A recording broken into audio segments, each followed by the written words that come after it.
Okay, right back with you, Lima Christian School. This is for grades 7 through 9. This is your art lesson for today. Hello from sunshiny. Yeah, I'm in the art room right now, but I'll be banished from here soon, so I'm trying to get this all done so you guys can have this over our little interesting interlude. So here we go. This is lesson 1, part C. We're still on our sharks and shapes stained glass, and we're using our simple shape, size, location, and tilt. But today we're going to be adding some details to our shark, and we're going to add some background shapes that will end up looking like our stained glass. So here's what you're going to need. You're going to need a pencil. Number 2 pencil is fine. Some sort of eraser. The initial shark drawing we were already working on. And an extra piece of blank paper. And some tape and a sunny window. And we'll get into that soon. So here we go. Here's my shark from last time. And we should all have it to this point. If you don't, then pause the video right now. Make sure you get it to this point as close as you can. Again, you're just going to use your good art detective skills at looking at lines. Are they straight? Are they curved? Where are they? How long are they? All that kind of good stuff. I'm going to get my Sharky picture out again of our great white. And what I want to do right now is I don't want him to just look like one big blob, okay? He has some cool different shapes, but he also has some cool stuff going on inside of him. One would be the gills. The other thing would be the nostril, but then he also has some different values. If you guys remember what values are how light or dark something is. It doesn't have anything to do with the color itself. Just if you were to turn a color into gray, like yellow, if you turn that into and looked at it without color, but just as a value of gray, it would be a light gray. If you looked at dark blue as a value and just looked at it without the color, it would be like a really dark gray. So, and then black would be the darkest. So what I want to do on this shark is I want to find a light, medium, and dark value to kind of separate this shark. Give them a little bit of interest. What I can do to help me with that is I can squint a little. When you squint, it drops out some of the colors or the values. Sorry about that. It drops out some of the values, and it makes it easier to see where things divide from light to dark and from the medium too. So if things are close in the value, they'll all lump together as one, which is what we want. And if they're far apart, they'll pop out at us. So what do I mean by that? If I look at his belly we assume is white, but when we look at it, there is a little bit of value underneath here. You can see this is like a light blue on here. So this actually would be kind of a light gray if we were to turn it without color. But today what we're going to do is we're going to squint at it. When you squint at it, this whole section pops out at us as almost one value. You kind of drop out or lose this minor value change. We don't want to see the minor ones right now. We're not going to be doing a graphite where we want to get all those little subtle changes in. So I'm just going to look at this, and I'm still going to simplify it, okay? I'm not going crazy. I'm making things into lines here. So I'm going to squint at this. When I do that, I can see that there's almost this line that pops out at me of what is dark. Everything that is above this line is dark. Yep, up here, there's a little bit of sunlight touching it. I'm not going to worry about that right now. We're going to make that as just one big shape. Okay.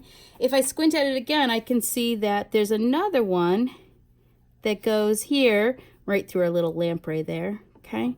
Underneath there. So my shark is basically divided up into 3 different shapes. His body is. All of his fins, even his dorsal fin, I'm going to call them dark. I'm the artist. I can decide. I'm going to just do that, okay? So you guys can be the king and the queen of your own shark. But for me, I'm going to make them all dark because it works out pretty well. Now I need to get those same lines on my drawing. So let's go to this first one where it divides the medium value from the dark value. Well, look at where it starts, right at the tip of the nose here, but does it go above or below the eye? It goes above the eye. So I know that right here I can start to draw this going above the eye. Is it a straight line? Well, no, it dips down a little bit here, and then it goes and it divides just about that tail in half. So here's where we're going to go. We're going to start to let it dip down just a little bit here. And then we're going to let it divide that right in half. Okay, so there we go. I have my first division there. Where does the light separate from the medium? Well, it starts in the same place, Does it go through the mouth, under the mouth? It goes right above the mouth, right where this line is. So I'm going to go right above the mouth here. It connects to that fin right there, and then it goes right out through the back of it, and it stops just before we have this little back fin right here. So now we have all the shapes of the shark that I want. I could refine these shapes, but I'm not going to, because for this activity that we're going to do, we just want to keep them really simple. But if we looked at this, we can see that this is not really a straight line. There's all kinds of little jots and things that are happening here. Those are cool, but we don't need them. Okay, where does the nostril take place? Well, that takes place right here, right under the gray, attached to it, but it's really in the white. So I can draw a little nostril there, and it's an oval. So we can see where that goes. And how about those little gill slits here? Well, they're like right here. So we can draw 4 or 5 of them here. There's a little bit of movement on them. They don't touch this fin down here. They all go within this gray area in here. They don't go really above it. So I'm going to start right about lined up with this fin here. And I'm going to give them just a little bit of movement here. Kind of like a number 3, but not too much movement there. Okay, so I'm going to put in, I think I'll put in 5. Okay, so we got those. All right, we're looking good. The next thing we have to do is divide up the background. Why? Because we're not going to just do one solid blue, and we're not going to try to do this background. Although it's cool, we're not going to do that background. Remember, go back to this, what we're looking at doing, I'll show you with this one right here, is we're trying to create a really cool stained glass looking design. So this is going to be one of the next steps that we do. We're going to divide up that background, and where you see this black right here, this will be our next class. But right now what we'll do, I have this one right here from before. This is what we're going to be doing, is we're going to be drawing these lines back here. Here is the key. Don't make them too small. Little teeny tiny areas are going to be too difficult to do, and they're not really going to add to the look that there's maybe something swirling around a shark. When I had the boys do this originally, they could pick whether they wanted it geometric or not. I would like you guys for this lesson while you're at home to follow mine as closely as possible, in that we're going to have some curved lines, and they're going to be large. We're not going to use straight lines. We're not going to use geometrics. We're not going to use circles. I'll show you how to do this. It's kind of a free form. It's fun to do, but it takes a little bit to get used to.